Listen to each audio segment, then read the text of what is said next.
हरिनाम हरिनाम दीक्षा बुक से आज हम हमारा थर्ड ऑफेंस डिस्कस करेंगे। तीसरा नाम अपराध, गुरोर अवज्ञा, मतलब गुरु की अवज्ञा। देखते हैं। जिसकी कृपा से भगवान में मति लगती है, भगवान में प्रेम बढ़ता है, ऐसे गुरु के आदेशों को मानना चाहिए। अब ऐसे पर जोर क्यों दिया जा रहा है? क्योंकि आप देखेंगे ऐसे गुरु भी घूमते हैं जो भगवान को निराकार कहते हैं।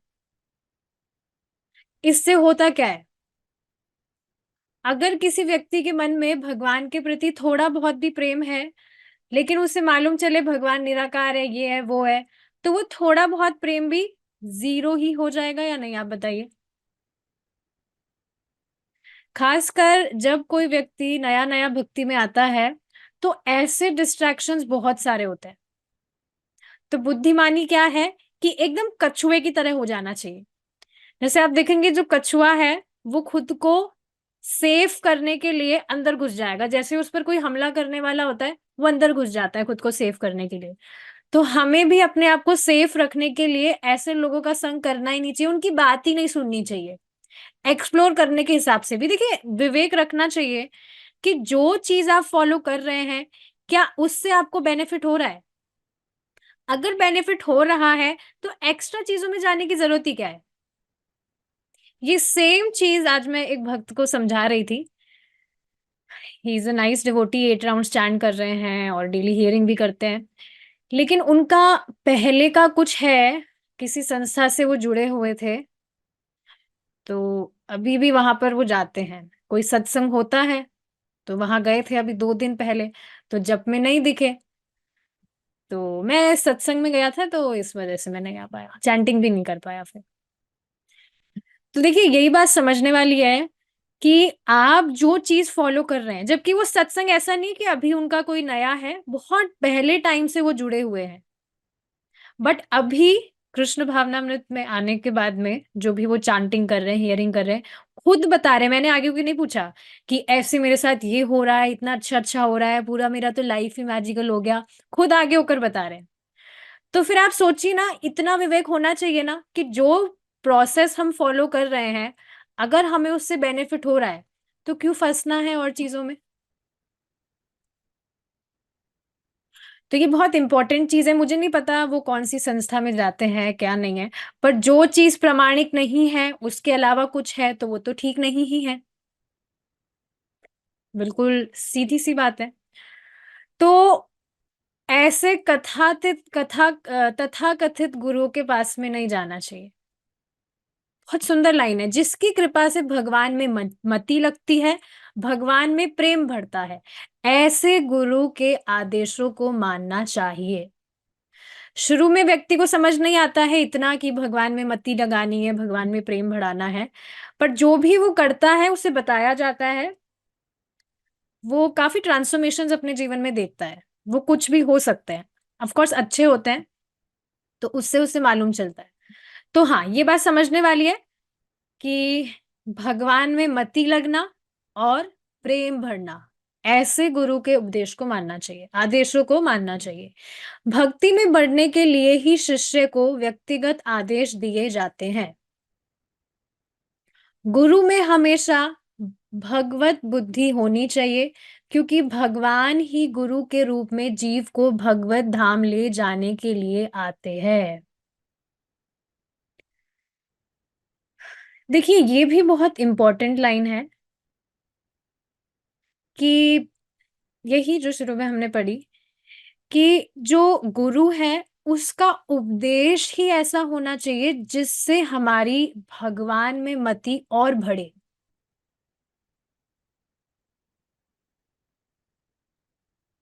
बहुत इंपॉर्टेंट है ये चीज।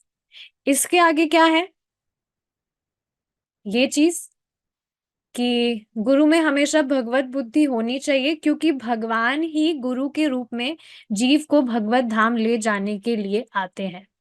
गुरु के प्रति साधारण मनुष्य बुद्धि रखने से घोर अपराध होता है।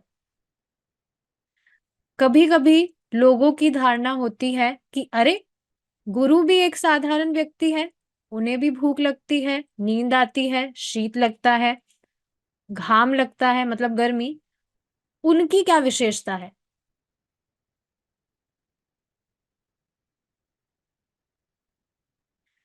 अच्छा, एक और इससे पहले आप एक ये जो लाइन है इसको समझिए। भगवान ही गुरु के रूप में जीव को भगवत धाम ले जाने के लिए आते हैं। अब जब ये वाली बात कही जा रही है, तो समझना क्या है देखिए समझिए।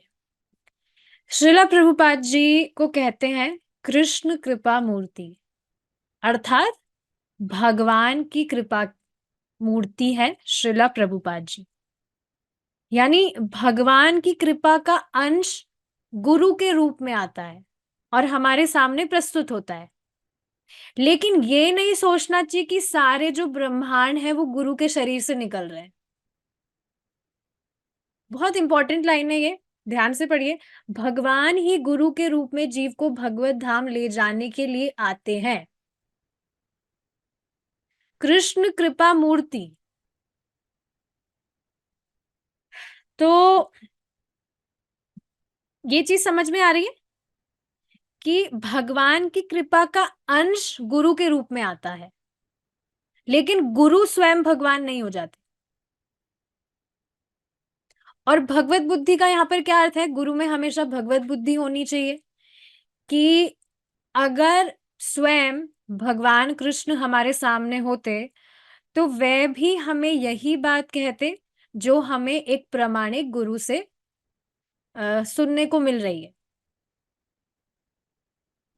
ये चीज देखिए बिल्कुल क्लियर होनी चाहिए कि गुरु को भगवान नहीं मानना चाहिए, पर भगवान से अभिन्न भी नहीं मानना चाहिए। अगर इसको थोड़ा और अच्छे से समझा जाए तो एक एग्जाम्पल से समझते हैं। जैसे एक जो पिता है, उसका कोई बेटा होता है। अब क्या उसके बेटे को आप मार सकते हैं? मार सकते हैं ना, क्या दिक्कत है, बच्चा ही तो है।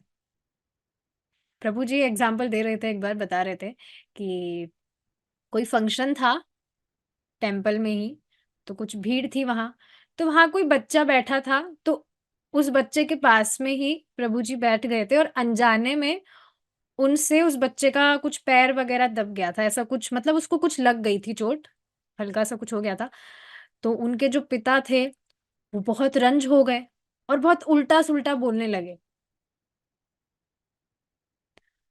तो अब आप देखेंगे वो जो पिता है, वो जो बच्चा है, वो पिता तो नहीं है, बच्चा पिता तो नहीं है, लेकिन बच्चे के प्रति जो प्रेम है पिता का, वो आप देखेंगे बहुत होता है। तो इसी वजह से आप देखेंगे अगर बच्चे को भी आप कुछ खुश करने के लिए कुछ करते हैं तो पिता भी कितना प्रसन्न हो जाता है।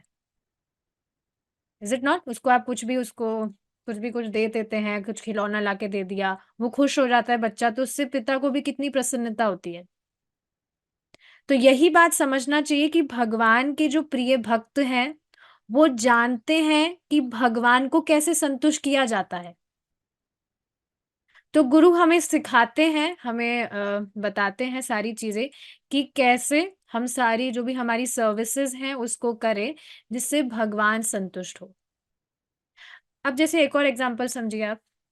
हमने जो प्रसादम ग्लोरीज डिस्कस की थी, प्रसादम महिमा, तो उसमें अब कोई नया व्यक्ति उसको सुनेगा तो सोचेगा अरे इसमें कितने रूल्स हैं। अब भक्तों ने सुना, अब वो सुनने के बाद में रूल्स तो फॉलो करेंगे, घर में अब जैसे फॉलो करने भी लगे, तो घर में जो भक्ति नहीं कर रहे हैं उनको समझ में नहीं आएगा कि ये इतना सब कुछ क्यों करने की जरूरत है। भगवान के बर्तन हमारे बर्तनों से अलग रखना है, ये छुआछूत क्यों हो रहा है इतना? पर ये कोई छुआछूत तो नहीं होती। समझना चाहिए जो भी बात हमें आचार्यों से, गुरु से सुनने को मिलती है, मालूम चलती है, वो इसीलिए बताई जाती है ताकि हमारी भक्ति उससे आगे बढ़े। और बल्कि आप देखेंगे जो भी भक्ति में आने के बाद में ज्यादा कुछ तो नियम नहीं बढ़े हैं, इनफैक्ट काफी सारी चीजें तो कट ही हुई है। मैं खुद इससे रिलेट कर सकती हूँ, पहले कितनी सारी चीज़ें, ये करना है, वो करना है, आज उधर जाना है, आज उनकी उपासना करनी है, आज इनको जल चढ़ाना है, ये वो, कितनी सारी चीज़ें थी, पर अब सब कट हो गई। लेकिन आप देखेंगे कुछ बेसिक नियम होते हैं, वो हमें पहले नहीं बताए हुए होते। लेकिन बाद में अगर मालूम चलता है, शुरू में तो लगता है अरे ये तो बहुत सारे हैं। पर अगर आप एक बार, कोई व्यक्ति उस पर विचार करेगा, तो उसे समझ आएगा कि वास्तव में जो भी सारी चीज़ें बताई जा रही है, वो शुद्ध जीवन जीने की ही है। जैसे अब बहुत साधारण सा नियम है कि जो माताजीज़ हैं या कोई भी व्यक्ति है, वो किचन में बिना स्नान किए कुकिंग उसको नहीं करना चाहिए। पर क्योंकि व्यक्ति भगवान को ऑफ़र ही नहीं करता है, तो कुछ नियम भी पालन नहीं करता और ऐसे बिना नहाए भी वो चला जाता है।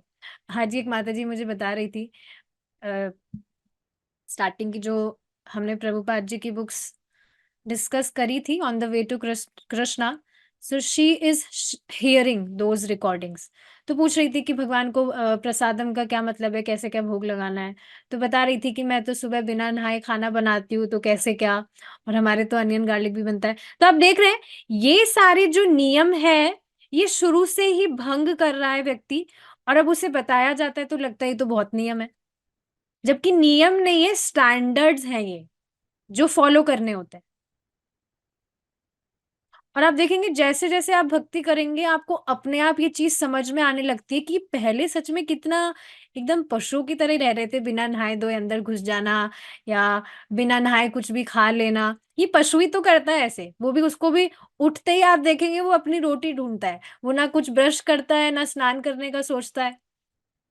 तो ये बस चित्त की शुद्धि की वजह से होता है। जैसे-जैसे चित्त शुद्ध होता है, व्यक्ति को अपने आप में समझ में आने लगता है ये चीज़।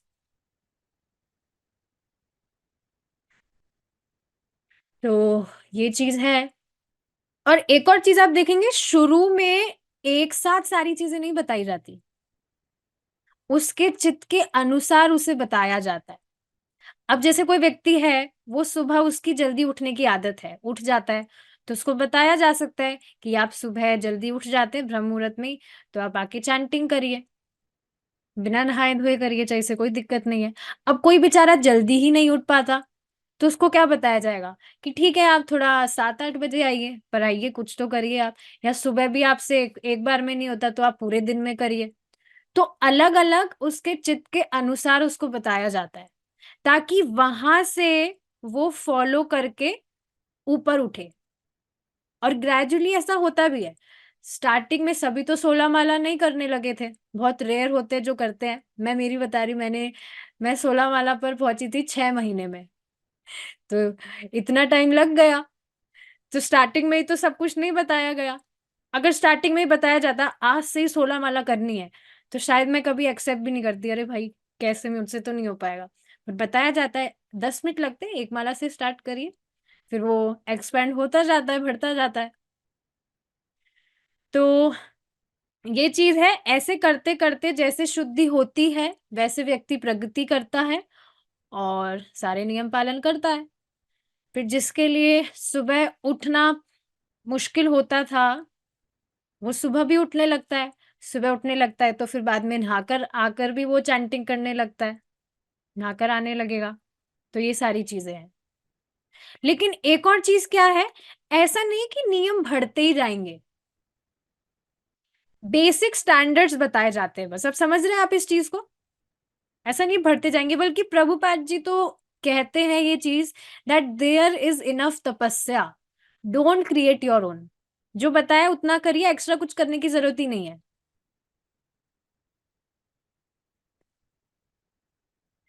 तो ये बात आपको समझ में आ रही है कि जो भी चीज़ें बताई जाती है, वो हमारे हित के लिए होती है। ये नहीं है कि बहुत सारे नियम हैं, अरे सुबह मंगला आरती के लिए भी उठना पड़ेगा, ये भी करना पड़ेगा, वो भी करना पड़ेगा, ऐसा कुछ भी नहीं है। दूसरा, भगवत बुद्धि समझ में आया कि ये जो भी हमें बताया जा रहा है, जो भी नॉलेज हम ले रहे हैं, 16 माला का जप, 4 नियम का पालन और जो भी है भगवान को ऑफर करना, तो अगर स्वयं भगवान भी सामने होते, तो वो भी मुझे यही बताते कि बेटा जो भी तुम खा रहे हो उसको पहले मेरे को ऑफर करो, नहीं तो बंधन में फँस जाओगे।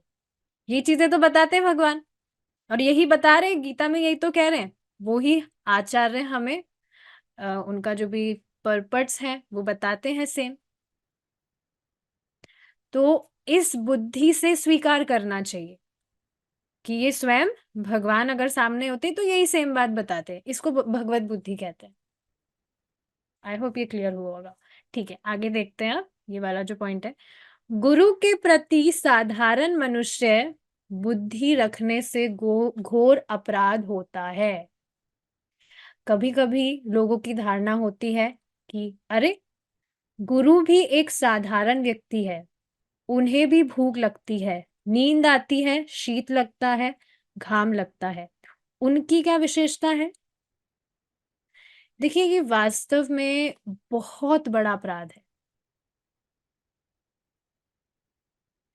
दिमाग में ये सारी चीजें लाना कि ये भी तो एक साधारण परिवार में जन्म लिए हैं, जो गुरु हैं, इनको भी तो बुखार आता है, या ये तो खुद ही भौतिक बंधन में है, परेशान होते रहते हैं, इनको कभी खांसी आता है, कभी क्या आता है, तो ये तो खुद ही परेशान रहते हैं, हमें क्या मुक्त करेंगे? आप देखेंगे, महाराज बता रहे थे एक बार कि दामोदर लीला से एक और बहुत सुंदर शिक्षा आपको क्या मिलती है? क्या हुआ था दामोदर लीला में? भगवान बंध गए थे अपनी इच्छा से, लेकिन आप देखेंगे यद्यपि भगवान बंधे हुए थे, लेकिन फिर भी बंधे हुए थे, लेकिन फिर भी आप देखेंगे दोनों अर्जुन पेड़ों के बीच में से निकलकर उनका बंधन भी मुक्त कर दिया। तो यद्यपि बाहरी दृष्टि से दिख रहा है कि जो गुरु है वो भौतिक जगत में है, लेकिन समझना चाहिए कि दिव्य ज्ञान से जो गुरु है वो हमें मुक्त करवा सकते हैं, इस भौतिक जगत से मुक्त करवा सकते हैं। तो ये बुद्धि नहीं रखनी चाहिए। ये चीज हमने डिस्कस करी थी कि कोई व्यक्ति थे, उन्होंने प्रभुपाद जी को इसलिए छोड़ दिया क्योंकि वो चश्मा लगाते थे, श्रीला प्रभुपाद जी। आप देखिए कि एक और चीज है बहुत इंपॉर्टेंट, कि भगवान जानबूझकर ऐसी सिचुएशंस बनाते हैं ताकि व्यक्ति बाहरी रूप से समझ ही ना पाए, बाह्य दृष्टि से समझ ही ना पाए। व्यक्ति जब तक शास्त्र श्रवण नहीं करेगा, भक्तों का संग नहीं लेगा, तब तक उसे समझ ही नहीं आएगा कि गुरु की क्या महिमा है और वैष्णव की क्या महिमा है। बाह्य दृष्टि वाले लोग इसको समझ ही नहीं सकते जब तक वो शास्त्र के तत्व को नहीं समझेंगे। तो धीरे धीरे श्रवण करके, नाम जप करके, खुद में आप देखेंगे अपने आप ही ये विवेक होने लगता है कि कौन वास्तविक में गुरु है और कौन क्या है। अपने आप ही ये बोध होने लगता है। प्रैक्टिकल चीज है, ऐसा तो नहीं है ना काफी टाइम से आप बस ब्लाइंडली कुछ भी फॉलो किए जा रहे हैं।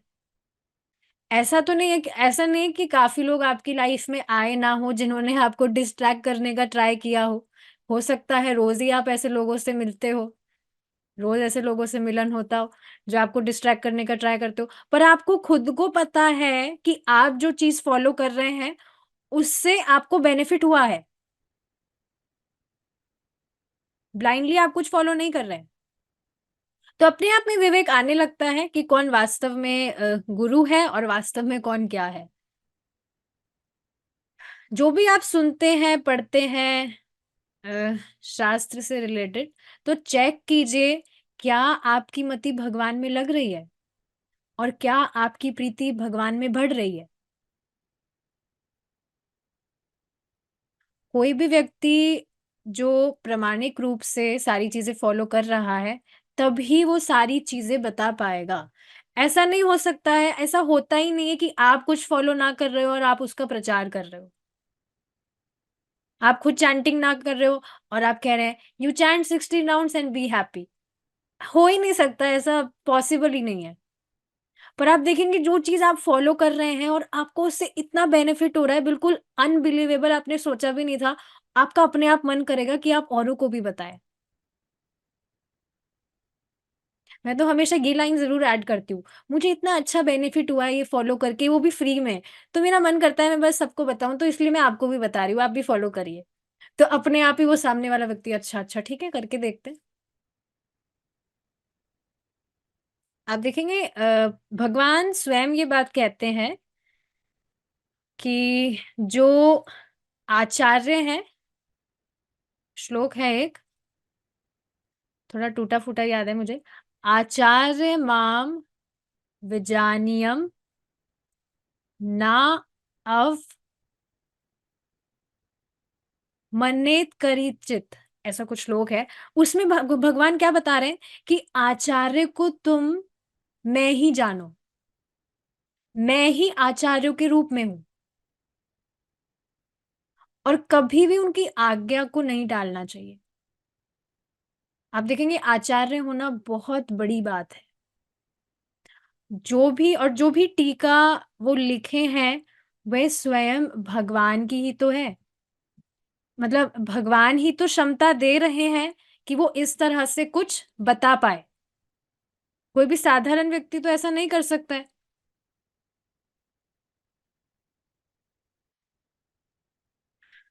तो ये चीज़ है। और आप सोचिए ना, कोई भी जो व्यक्ति है, सारी चीज़ें आचार्यों के द्वारा बताई जा रही है, भगवान का नाम जप, कथा सुनना, श्रवण, तो क्यों नहीं वो भगवान के पास जाएगा? बहुत शक्तिशाली है ये हरे कृष्ण महामंत्र।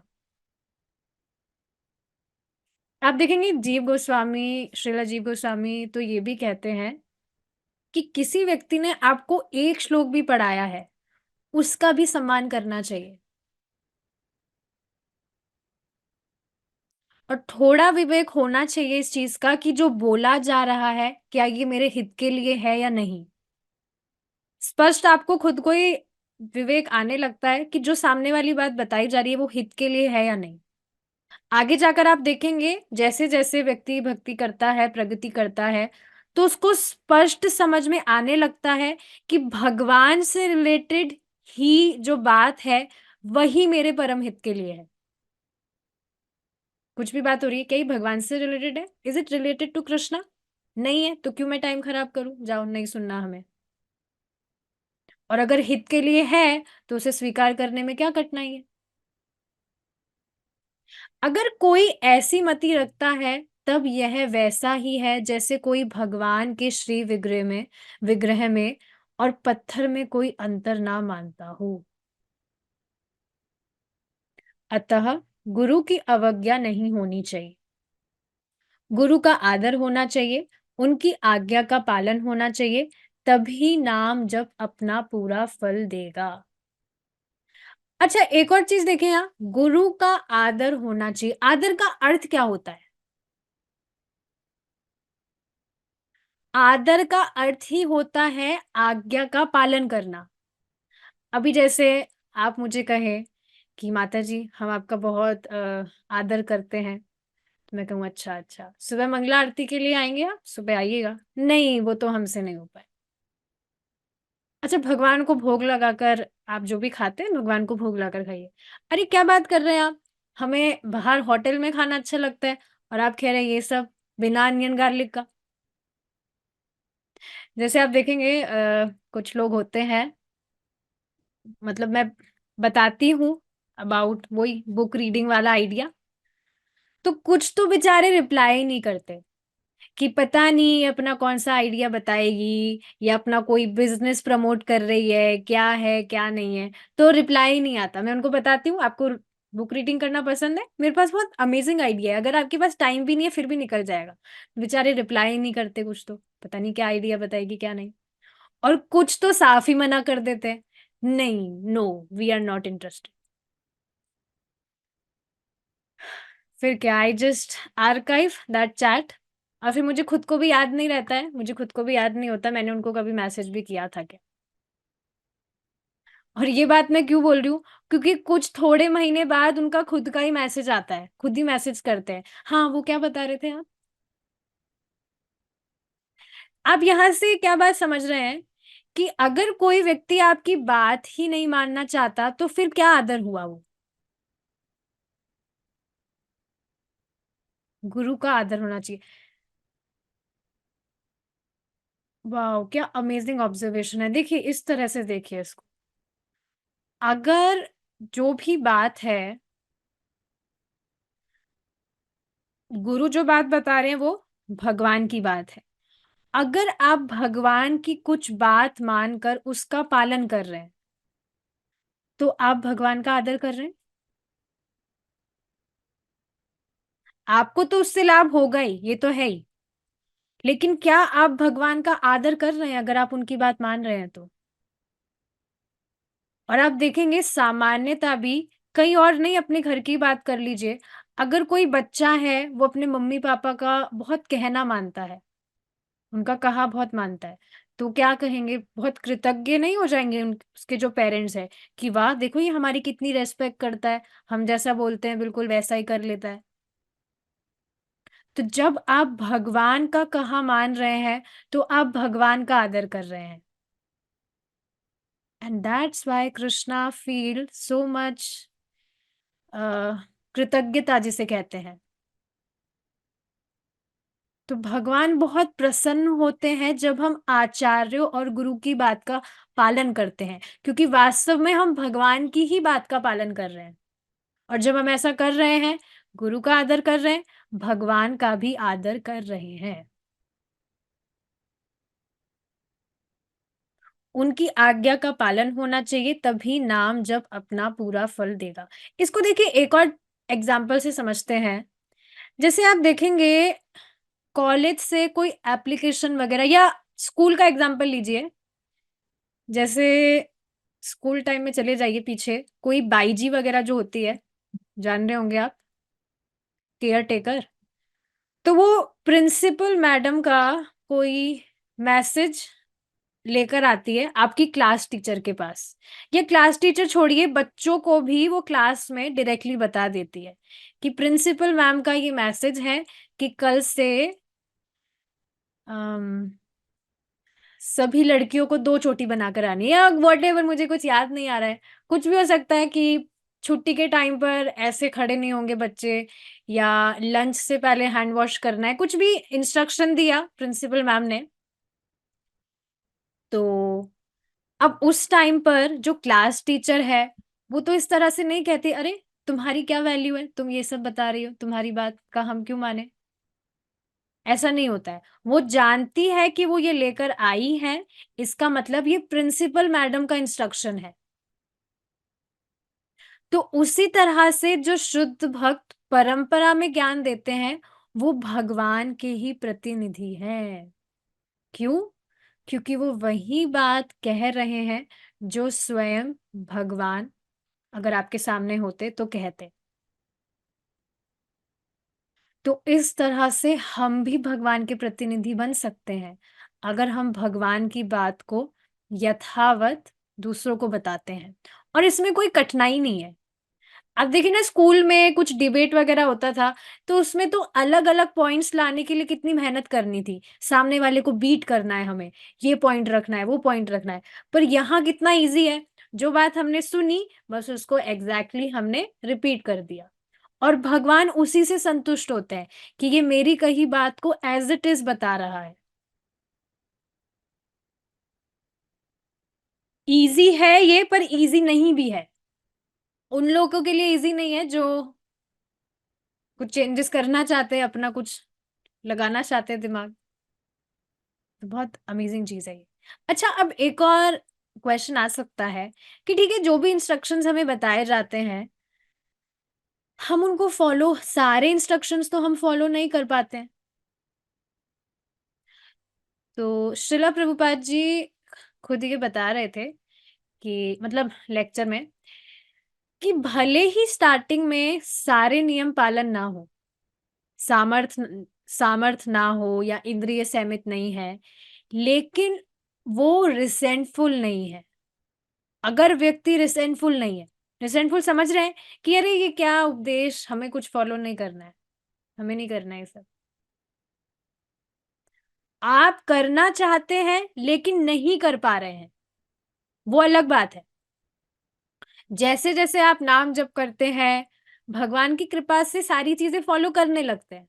जैसे किसी भक्त की अगर चाय पीने की आदत थी, तो आप देखेंगे नाम जप करते करते वो कब छूट गई पता ही नहीं चला, या कुछ भी बाकी चीजें थी।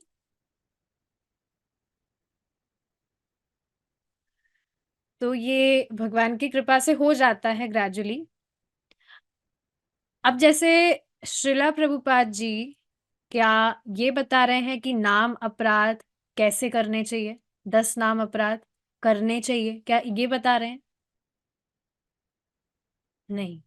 जो भी चीजें बताई जा रही है वो इसलिए बताई जा रही है ताकि उनसे बचकर जल्द ही नाम की कृपा प्राप्त हो। पर अगर आप कोई कहे अरे हटो ये क्या अपराध अपराध, हमें कुछ नहीं, हमें ये सब नहीं मानना है, हम नहीं मानते सब में, तो फिर ये गलत बात होगी। प्रयास कर रहा है लेकिन नहीं हो पा रहा है, वो अलग बात है, वो ग्रेजुअली होने लगता है अपने आप, if you have desire to follow it. जैसे एक बार प्रभु जी बता रहे थे कि मंदिर में मंदिर में नहीं कहीं गए थे, तो वहां पर कोई सन्यासी थे, महाराज थे, तो प्रणाम कर रहे थे वो। प्रभु जी प्रणाम किया उन्होंने, प्रभु जी ने, तो प्रभु जी का जो पैर था वो गलती से महाराज के सर पर लग गया था। तो प्रभु जी ने जल्दी से क्षमा मांगी कि अरे ये कैसे हो गया, ये कैसे हो गया, गलती से हुआ था। तो आप देखेंगे महाराज भी बहुत नम्र थे, उन्होंने कुछ अपराध वगैरह नहीं लिया, लेकिन गलती से हुआ तो ठीक है, वो नेग्लिजिबल था। लेकिन अगर जानबूझकर करते तो वो अपराध बनता कि नहीं, आप बताइए। जैसे हमको पता चला कि निंदा करना गलत बात है, लेकिन फिर भी अगर कर रहे हैं तो वो अपराध बनेगा या नहीं? अच्छा, तो फिर हमें जब नहीं पता था तो हम तभी भले थे, कम से कम तब तो हमें अपराध नहीं लगता। जी नहीं, तब भी अपराध लगता। तभी तो हम ये सारी चीजें पढ़ रहे हैं ताकि उनसे बचा जाए। आप सोचिए ना, कोई व्यक्ति भक्ति नहीं कर रहा है तो वो अनजाने में ही तो भक्ति नहीं कर रहा है, क्योंकि उसको पता नहीं है कि भगवान कृष्ण की भक्ति करनी चाहिए। लेकिन भक्ति अनजाने में ना करने से क्या वो परेशान है? बिल्कुल है। पर जैसे ही उसे मालूम चलता है कि भगवान कृष्ण भगवान है, मुझे उनकी भक्ति करनी चाहिए, तो अ, पता लगने के साथ ही वो करने लगता है। तो पता लगने से ही तो बुद्धि आती है। तो बहुत सारी ऐसी चीजें होती है जिसके प्रति हम असचेत होते, कॉन्शियस नहीं होते, हमसे अनजाने में गलतियां होती है। लेकिन जब हम नॉलेज लेते हैं तो वो सचेत होने के लिए होता है, सचेत होने के लिए शिक्षा ली जाती है। तो ये चीज है। ठीक है, मूविंग फॉरवर्ड, अभी तो टाइम है हमारे पास, थोड़ा और डिस्कस करेंगे। शिक्षा गुरु भी गुरु है। अच्छा, हम तो सोच रहे थे कि दीक्षा गुरु से ही हमारा काम हो जाएगा, क्योंकि वो तो कभी बोलते नहीं है कि 16 माला का जप करो, या ये किया, सुबह उठो, मंगला आरती ज्वाइन करो, तुम उठे या नहीं उठे, वो तो ये सारी चीजें नहीं बोलते। उनसे तो सिर्फ व्यास पूजा के दिन भेंट होती है। कितना आसान होता ना अगर ऐसा होता। लेकिन ये जो शिक्षा गुरु है ये तो डेली पीछे पड़े रहते हैं। अरे एक दिन की तो छुट्टी होनी चाहिए ना। पर अगर एक दिन मंगला आरती में नहीं दिखते हैं या जप में नहीं दिखते हैं तो तुरंत मैसेज आ जाएगा, क्या हो गया, कहाँ गए, सो गए। और कभी कभी तो पब्लिक में भी डांट लगा देते हैं, वो भी नाम छुपा कर। नाम तो नहीं रखते हैं, पर डांट तो लगाते ही है, वो भी पब्लिक में, जिससे हमें डर बना रहता है, अरे भाई हमारा नाम ना खोल दे कहीं। हमें नहीं चाहिए ऐसे गुरु। लेकिन शिक्षा गुरु भी गुरु है। और आप देखेंगे दोनों की आज्ञा में कोई डिफरेंस नहीं है, कोई अंतर नहीं है। कोई भी आपको नहीं कहेगा कि आप लेट तक सोते रहिए, या 16 माला की जगह आप 15 माला कर लीजिए, या 4 नियमों में से आपको कोई एक नियम जो पसंद आता है, आप वो फॉलो करिए। ऐसा तो कोई भी नहीं कहेगा। तो दोनों की जो शिक्षा है, जो भी इंस्ट्रक्शंस है, उसमें कुछ भेद भेद नहीं होता है। गुरोर्वज्ञा, यहाँ गुरु शब्द का अर्थ केवल दीक्षा गुरु ही नहीं है। गुरु में माता-पिता भी हैं, लेकिन यहाँ पर विशेष करके बताया जा रहा है कि जिसके द्वारा भगवान में भक्ति हो रही हो, वह कोई भी वैष्णव हो, वह गुरु ही है। अब देखिए, समझना चाहिए यहाँ पर कि जब बताया जा रहा है माता-पिता भी गुरु हैं, लेकिन अगर वो भक्त नहीं है, तो सारी बात तो हम उनकी नहीं मान सकते, क्योंकि उसका रीज़न क्या है? प्रामाणिक रूप से तो वो आपको ज्ञान नहीं दे पा रहे हैं ना। They are not telling you to chant Hare Krishna, बल्कि कहते हैं हरे कृष्णा मत करो। ये 16 माला करने की क्या ज़रूरत है? 4 माला कर लो। एक बार एक भक्त थे, तो उनके पापा का कोई बहुत बड़ा बिज़नेस है, तो वो उनके बिज़नेस में ही उनका हेल्प करते हैं। तो उनके पिताजी उन्हें कहते हैं कि 16 माला करने की क्या ज़रूरत है? 4 माला कर लो, 5 माला कर लो, इतनी लंबी संख्या की क्या ज़रूरत है? तो वो जो भक्त थे वो कहते हैं, "इतने बड़े शोरूम की क्या ज़रूरत है? इसको थोड़ा छोटा कर लो, इतने बड़े शोरूम की क्या ज़रूरत है?" तो देखिए, इस तरह से जवाब तो नहीं देना चाहिए, पर वो एक बार बता रहे थे। तो समझना चाहिए, उनके पापा ही बता रहे थे, कहीं से पता लगी थी ये बात। तो समझना चाहिए कि अ, कोई अगर माता-पिता है, वो कह रहे हैं कि हरे कृष्णा मत करो, या कोई भी हमें हरे कृष्णा मंत्र, महामंत्र जपने से हमें मना कर रहा है, तो वो तो बिल्कुल भी हमारा गुरु नहीं है। ये बात समझ लीजिए, जो चैंटिंग हम कर रहे हैं, इसके बिना तो जीवन ही नहीं है।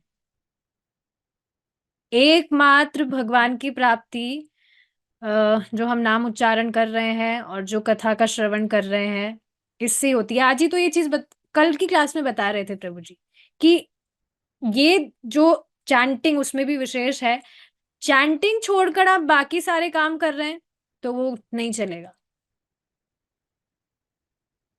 तो कभी ऐसी सिचुएशंस कुछ भी आ जाए जिसमें लग रहा है अरे भाई भजन खतरे में है, तो यू जस्ट मेक श्योर कि आपका चैंटिंग सेफ है, you are chanting your 16 rounds every single day.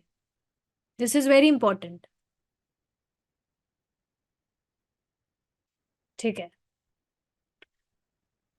वह कोई भी वैष्णव हो, वह गुरु ही है, मतलब जिसके द्वारा भगवान में भक्ति हो रही हो, मतलब हमारी भक्ति बढ़ रही हो, तो वो चाहे से कोई वैष्णव ही क्यों ना हो, वह गुरु ही है। अब यहाँ पर भी समझने वाली क्या बात है, ज़रूरी नहीं है कि कोई भी व्यक्ति आपको भक्ति के विषय में बता रहा है, तो वो भक्ति में परिपक्व ही हो। ऐसा नहीं कहा जा रहा कि नहीं होगा वो, पर ज़रूरी नहीं है कि वो हो ही। बहुत सूक्ष्म बात है ये, ध्यान से इसको सुनिएगा। मान लीजिए कि कोई भक्त आपको भक्ति में लेकर आया, तो हो सकता है कि अब वो आगे आपको अच्छे से गाइडेंस ना दे सके। ये एक केस है, सारे केस ऐसे नहीं होते। एक कनिष्ठ भक्त, मतलब एकदम जो न्यूफाइड डिवोटी है, वो भी आपको बता सकता है कि आप माला लीजिए और जप कीजिए।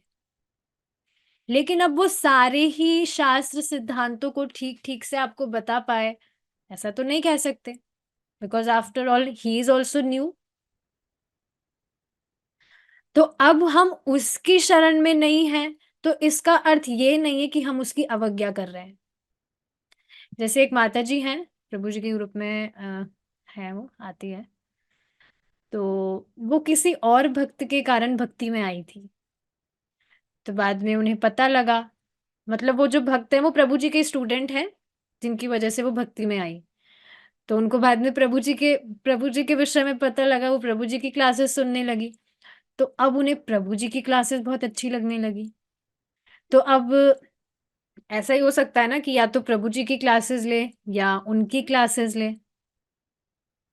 तो माता जी को थोड़ा डर लग रहा था कि अगर मैं उनकी क्लासेस छोड़ दूंगी तो क्या ये अपराध होगा, क्योंकि मैं उनकी वजह से भक्ति में आई हूं। तो ऐसा नहीं होता है।